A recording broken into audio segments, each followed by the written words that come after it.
Graças a Deus. A paz do Senhor, meus irmãos. Que bênção, que coisa maravilhosa sentir a presença do Senhor e adorar.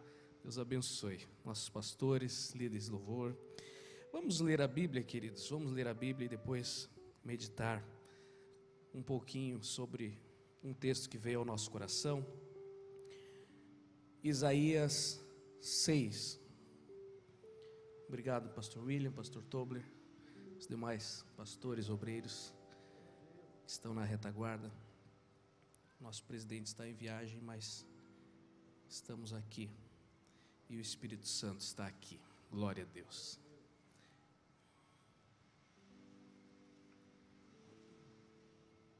Isaías 6, vamos ler a partir do primeiro versículo até o 13. Vamos ler até o 13, eu estou lendo na Nova Almeida atualizada.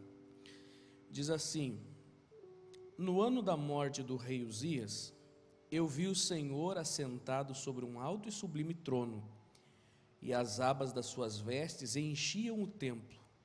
Serafins estavam por cima dele, cada um tinha 6 asas, com 2 cobria o rosto, com 2 cobria os pés e com 2 voava.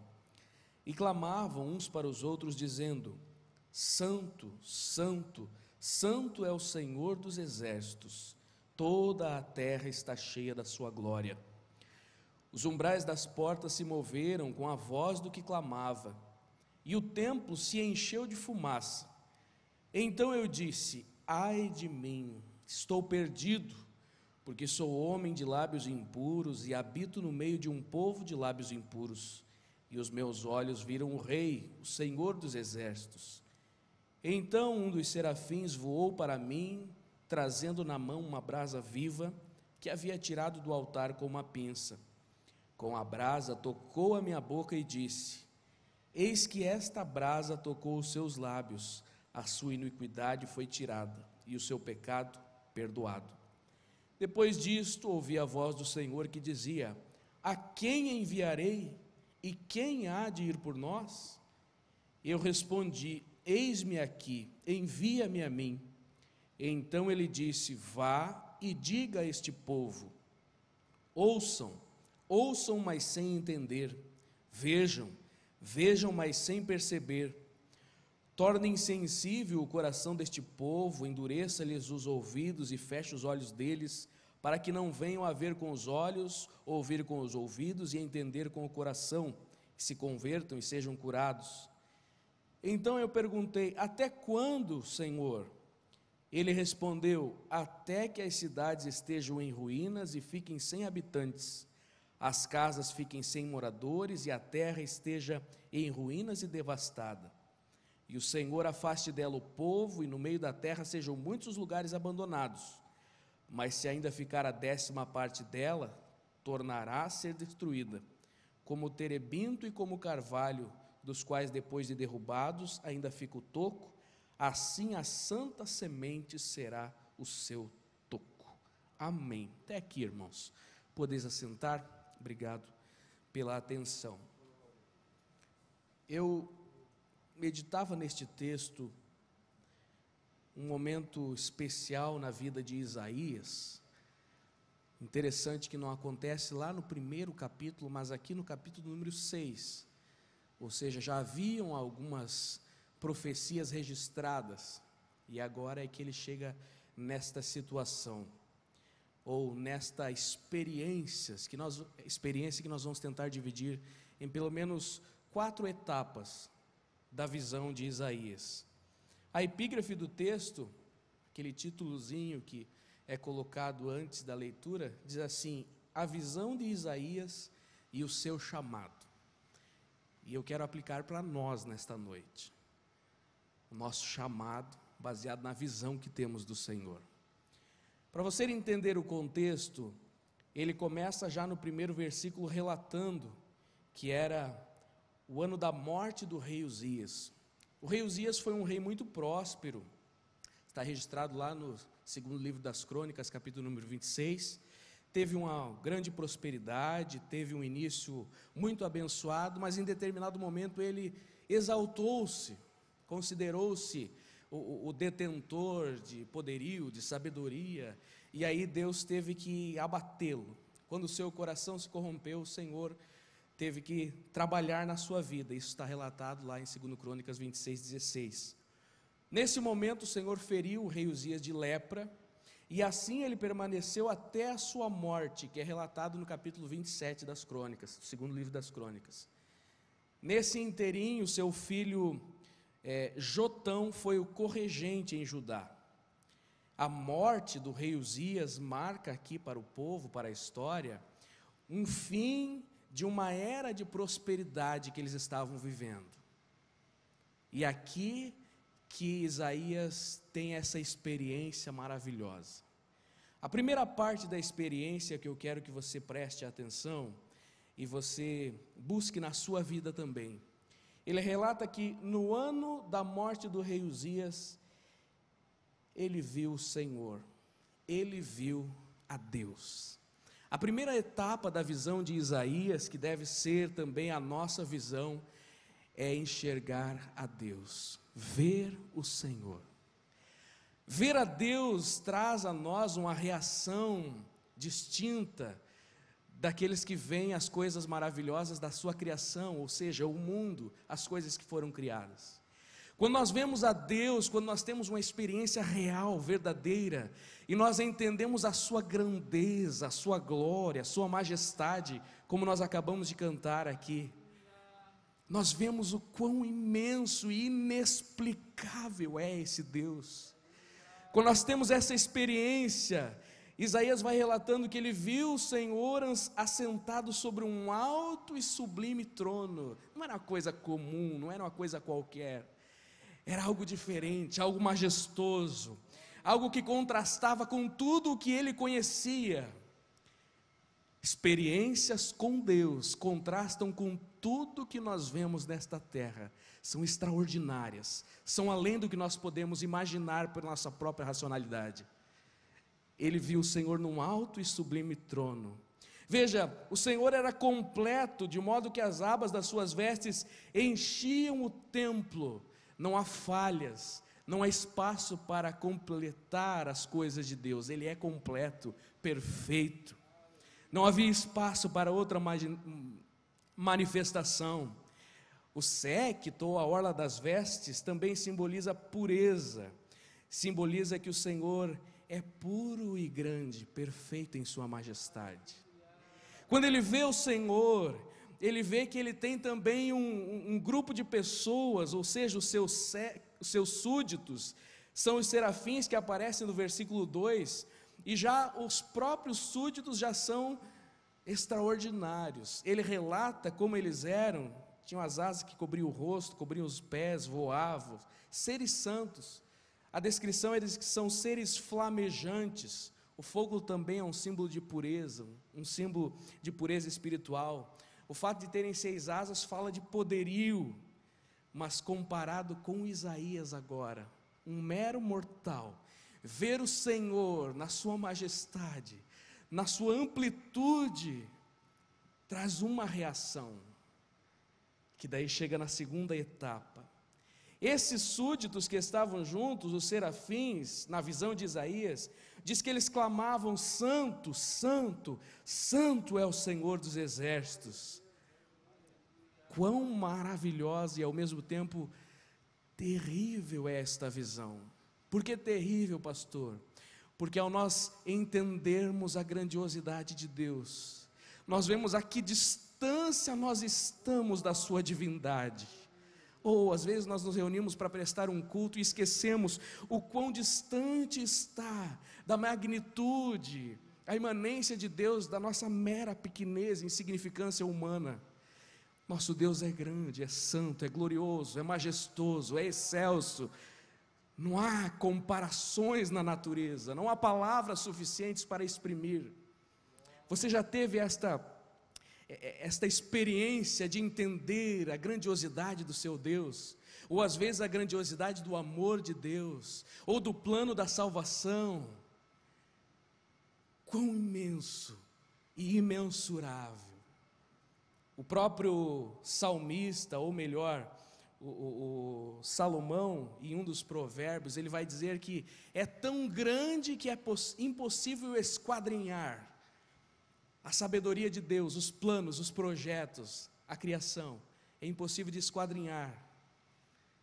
O Deus que nós servimos é grande, é imenso, é inigualável, e nós o veremos, nós o encontraremos face a face.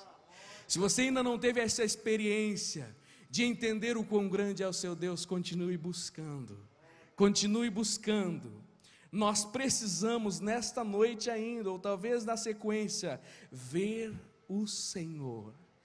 Às vezes a gente começa a chorar, começa a fluir em línguas estranhas, não sabe como agir quando está cantando e entende quão majestoso é esse Deus. E a gente só pode dizer: a Ele a glória, a Ele a glória, a Ele a glória. Ou como os serafins: santo, santo, santo é o Senhor. Aleluia. É esse Deus que se relaciona conosco.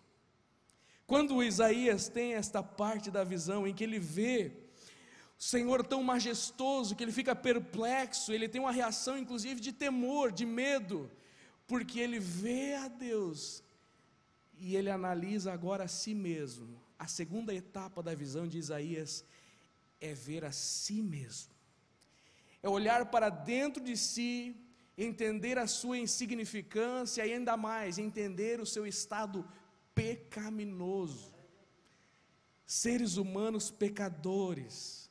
Isaías foi levado pela visão de ver o Senhor, foi levado a olhar para dentro, a olhar para o ambiente em que ele estava inserido, a olhar para a nação e para o seu falecido rei, e entender o quão distante eles estavam da santidade.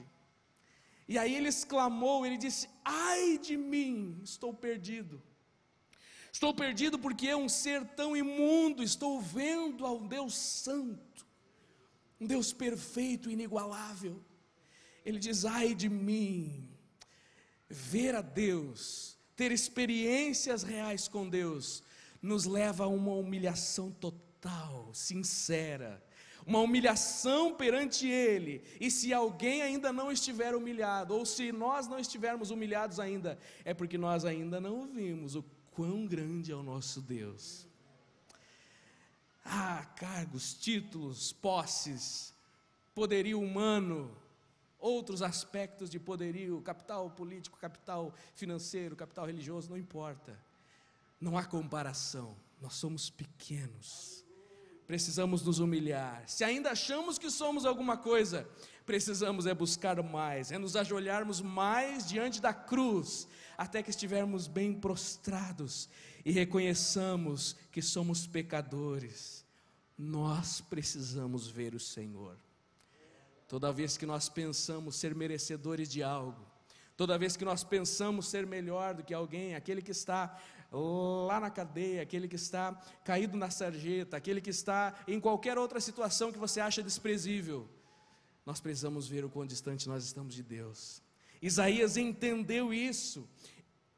Ele já havia sido usado em profecia, ele já estava nos lugares altos do reinado, mas ele entendeu e disse: ai de mim, eu estou perdido.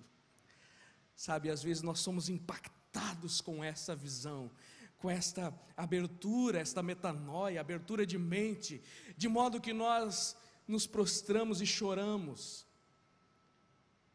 Quando o apóstolo que negou Jesus deu-se conta que ele havia mentido e negado, a Bíblia diz que ele chorou amargamente. O outro foi ao suicídio, mas um deles chorou amargamente. Ver a nossa insignificância, ver o nosso estado de pecaminosidade, não é para que nós entremos numa autocomiseração, ou para que nós venhamos a tomar uma atitude louca de exterminar a vida, não. É para que nós nos ajoelhemos diante do Senhor, é para que nós reconheçamos que Ele pode nos ajudar. Isaías viu, talvez ele pensou nesta hora que seria fulminado, que seria morto. Ele entendeu que a santidade do Senhor não compactuava com os pecados que ele estava vivendo, as práticas. Ele entendeu e ele pensou talvez que fosse fulminado. quando nós compreendemos a nossa situação, nós somos convencidos pelo Espírito, convencidos do pecado, da justiça e do juízo. A tríplice ação do Espírito Santo: convencer do pecado, da justiça e do juízo. Mas não para a perdição, para um desejo de correção, um desejo de melhorar. Todos nós já tivemos a experiência de aceitar a Jesus. O que é isso? É aceitar e pedir que Ele nos transforme, nos renove, opere em nós a sua boa vontade. Isaías clamou, exclamou: estou perdido. Mas aí, o Senhor, pela sua maravilhosa graça, pelo seu amor, Ele faz com que Isaías veja uma solução, não baseada nele mesmo, mas baseada no Senhor. Isaías viu a solução provida por Deus para a sua vida de pecado, para a imundícia dele e do povo. Ele conseguiu entender o perdão através desta ação, no versículo 6, salvação, o amor, a graça do Senhor. Foi quando um serafim pegou uma brasa com uma pinça, uma tenaz, e tocou a boca. O que nós todos nesta noite podemos ter clareza e certeza é que há solução para o pecado, há solução para a imundícia humana, há solução, não importa qual seja a distância que está daquilo que o Senhor ensina e manda na sua palavra. Há solução, não está em nós, mas está nele. Precisamos o perdão ou merecemos a morte. Precisamos uma transformação da iniquidade ou nós continuaremos neste pecado. Duas coisas acontecem: quando ele é queimado pela tenaz, ou pela brasa, ele é perdoado o pecado e a iniquidade é tirada. Há uma solução para a iniquidade. Talvez hajam situações que você ore com constância e diz: Senhor, me purifica deste pecado que eu não consigo. É algo que é gerado no íntimo do ser e extravasa. A Bíblia diz que o Senhor purifica, Ele tira a iniquidade, Ele transforma a natureza, Ele muda-nos. A santificação, o processo de santificação operado pelo Espírito Santo é ir transformando as nossas reações, nossa maneira de agir, de falar, de pensar, de olhar. Nós precisamos dar lugar ao Espírito Santo. Diz que o serafim tirou aquela brasa do altar, tirou do altar e trouxe e queimou, tirou com uma tenaz. A solução não veio ali da terra, das coisas que Isaías estava acostumado a ver, veio do altar. No altar nós vamos buscar a solução para os nossos problemas. Aos pés do Senhor é que nós vamos buscar a correção para o nosso modo de viver. Veio a solução a Ele. Os homens, nós, por nós mesmos, podemos fazer o maior esforço do mundo, podemos nos esforçar, podemos buscar, mas não alcançaremos o perdão. Jesus dá uma grande lição ao povo quando ele diz que o homem por si mesmo não alcança a salvação. Não lembro a referência agora. Ele diz: o homem não consegue, mas há um caminho, Jesus Cristo, Filho de Deus. Este é o caminho para alcançarmos o céu. Só Deus pode mudar. A solução não está aqui em nós, mas a solução está nele. Se nós estivermos nele, nós seremos santificados, transformados, renovados e poderemos ter acesso ao céu. Então, Isaías, em primeiro lugar, ele enxergou a Deus, viu a majestade, entendeu quão distante ele estava do propósito. Aí ele viu a si mesmo e viu quão imundo ele era. Lábios impuros e um povo de impuros lábios. Deus permitiu que ele fosse então perdoado e a iniquidade fosse atirada com fogo. E agora ele está preparado para a quarta parte da visão, que é ver a necessidade do mundo, ou a necessidade de Deus em função do mundo. Versículo 8 vai dizer assim, depois disso, ouvi a voz do Senhor que dizia: a quem enviarei? Quem há de ir por nós? depois de estar perdoado, depois de ter a sua iniquidade tirada, agora ele pode ver a necessidade das almas que estão perecendo. Eu e você já estamos nesse estágio de entender o quão perdido está este mundo ao nosso redor, e nós podemos anunciar as boas novas. Ele viu a necessidade, ou ele entendeu a sua responsabilidade de falar do Senhor, de anunciar o Evangelho. O resultado de nós entendermos a grandiosidade de Deus, ou do amor de Deus, entender a nossa significância e pecaminosidade, receber o perdão, a transformação, o resultado disso é disposição para o trabalho, é o desejo de ser enviado, porque ele prontamente respondeu: eis-me aqui, envia-me a mim.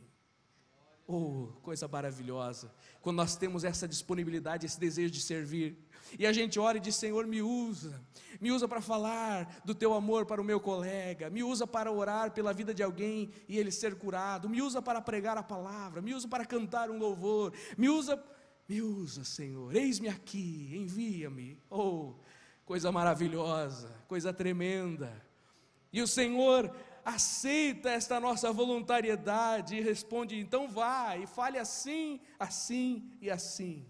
Aleluia. É a hora mais do que nunca de nós nos colocarmos à disposição do Senhor.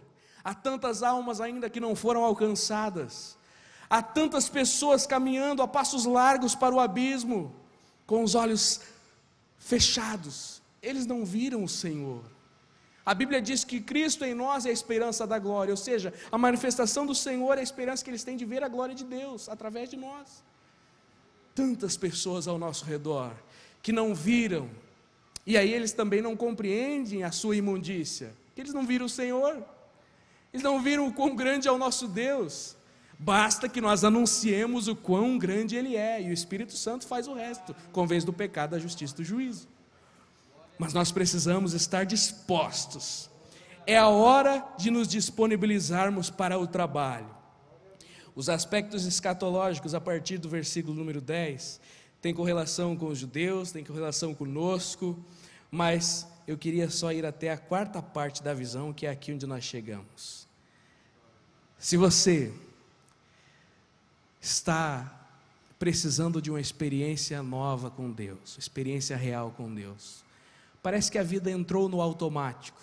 Isaías estava acostumado a viver no palácio, viver com o rei, entre os nobres, entregar profecias duras inclusive. Se você lê o capítulo número 5, capítulo número 4, 6 ais que são relatados, no capítulo 5, 6 ais. Estava acostumado a dizer palavras duras para os outros, mas daí na experiência ele viu a si mesmo. Talvez nós entramos no automático.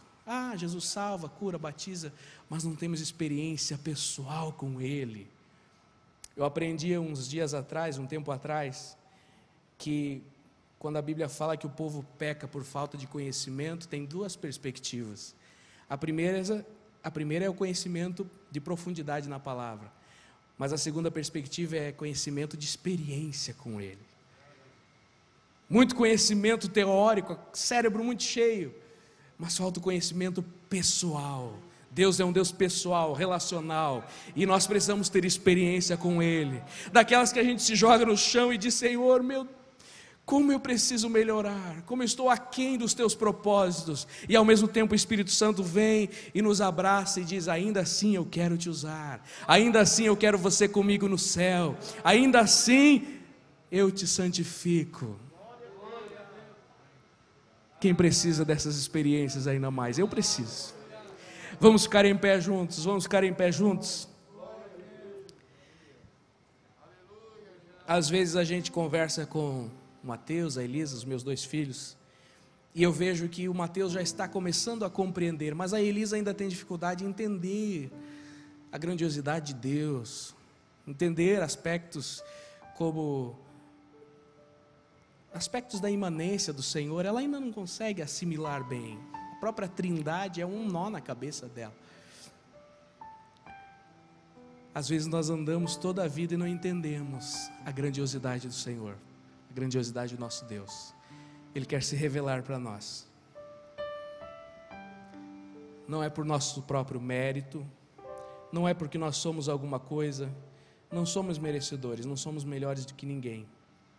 É porque Ele é, e nele somos mais do que vencedores. Nós precisamos entender o sacrifício, o perdão, a salvação, aceitar o sacrifício, abraçar o perdão, desfrutar da salvação. Alguns carregam os pecados e não conseguem se livrar. O Senhor perdoou, continua carregando. Não, aceite o perdão, viva, seja usado agora. Alguns até aceitam a salvação e vivem tranquilos, não se dispõem para a grande comissão. Precisamos ir atrás, precisamos obedecer. Vamos orar juntos. Quero orar junto com você nessa noite, pelo menos por esses aspectos, entender quão grande é o nosso Deus, entender o quão pecadores nós somos, mas entender que o seu amor, o seu perdão nos alcança, e entender que esse perdão não é só para mim e para você, é para outros que estão além. Vamos orar? Senhor, tem misericórdia de nós. Quão pecadores e limitados somos, Senhor, quão fracos e falhos, relapsos com a tua obra. Oh, ao nosso redor existem tantas pessoas precisando de uma palavra, de uma ação, precisando de alguma coisa que leve o Senhor até elas, e nós somos aqueles que tu queres usar, queres enviar.